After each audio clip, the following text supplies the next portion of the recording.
Capítulo 3.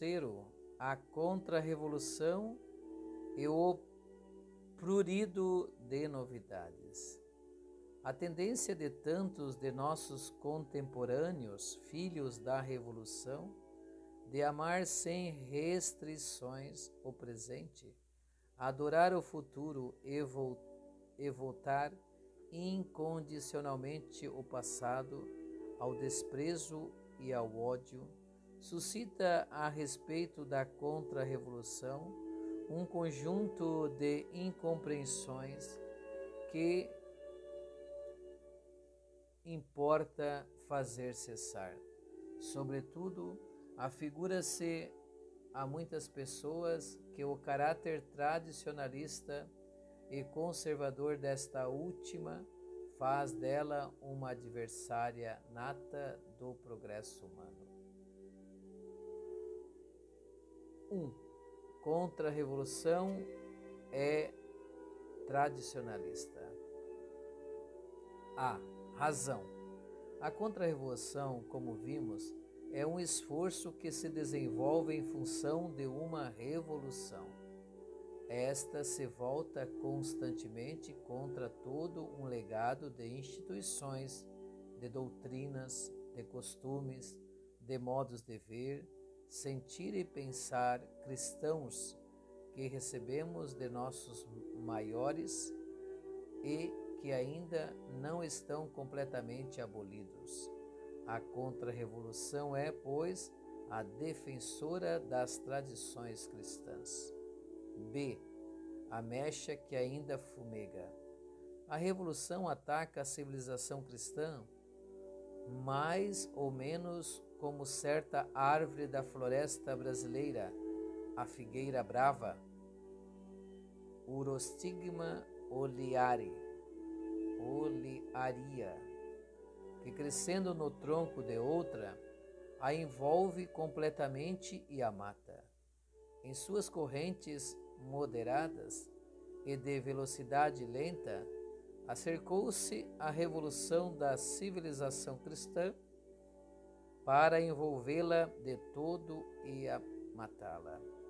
Estamos num período em que, se esse estranho fenômeno de destruição ainda não se completou, isto é, numa situação híbrida em que aquilo a que quase chamaríamos restos mortais da civilização cristã, somado ao perfume, à ação remota de muitas tradições, só recentemente abolidas, mas que ainda tem alguma coisa de vivo na memória dos homens, coexiste com muitas instituições e costumes revolucionários.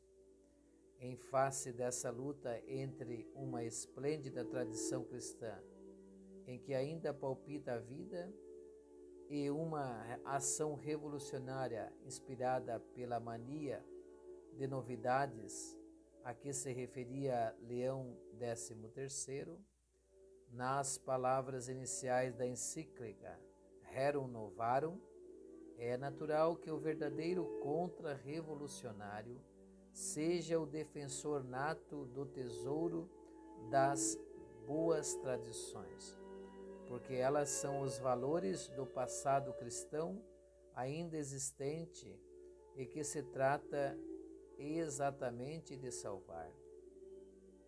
Nesse sentido, o contra-revolucionário atua como nosso Senhor, que não veio apagar a mecha que ainda fumega, nem romper o arbusto partido.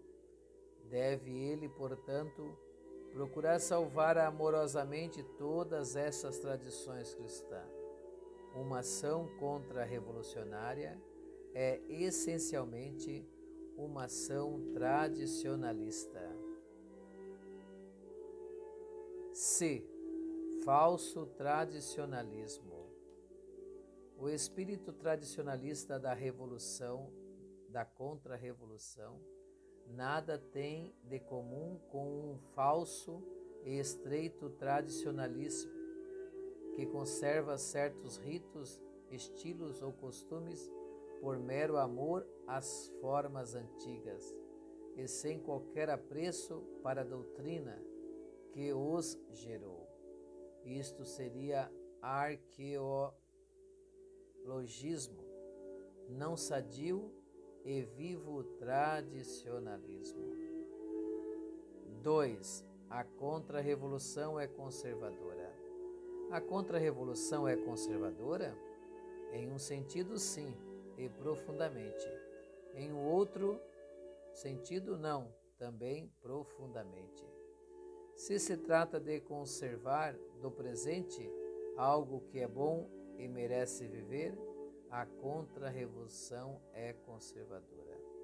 Mas se se trata de perpetuar a situação híbrida em que nos encontramos, de sustar o processo revolucionário nesta etapa, mantendo-nos imóveis como uma estátua de sal, à margem do caminho da história do templo, abraçados ao que há de bom e de mal em nosso século, procurando assim uma coexistência perpétua e harmônica do bem e do mal, a contra-revolução não é nem pode ser conservadora. 3.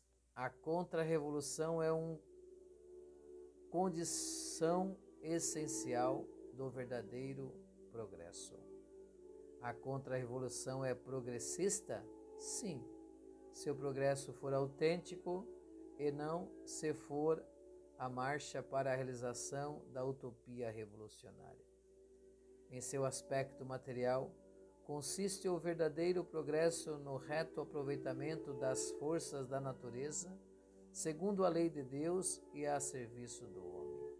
Por isso, a contra-revolução não pactua com o tecnicismo hipertrofiado de hoje, com a adoração das novidades, das velocidades, das máquinas, nem com a deplorável tendência à organização more mecânico à sociedade humana.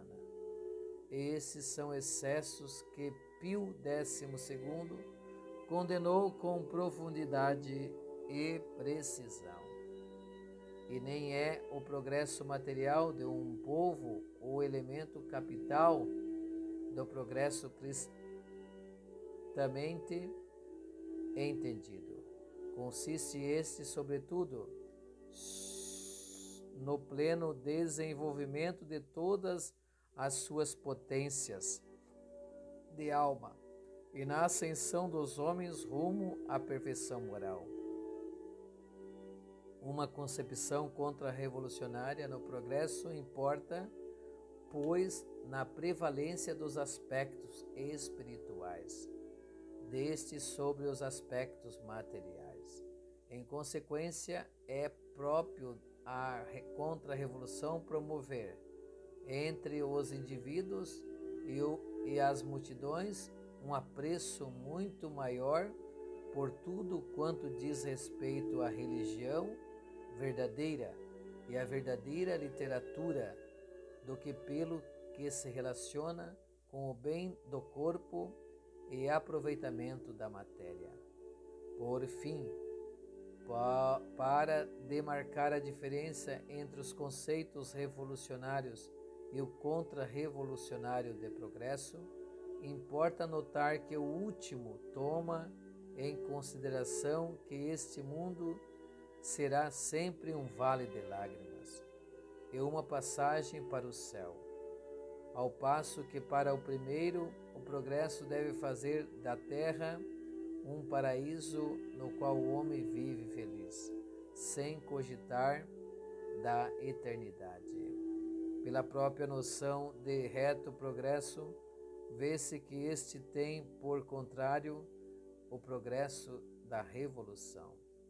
Assim, o contra-revolucionário, a contra-revolução é condição essencial para que seja preservada o desenvolvimento normal do verdadeiro progresso e derrotada a utopia revolucionária que de progresso só tem aparência falaciosa.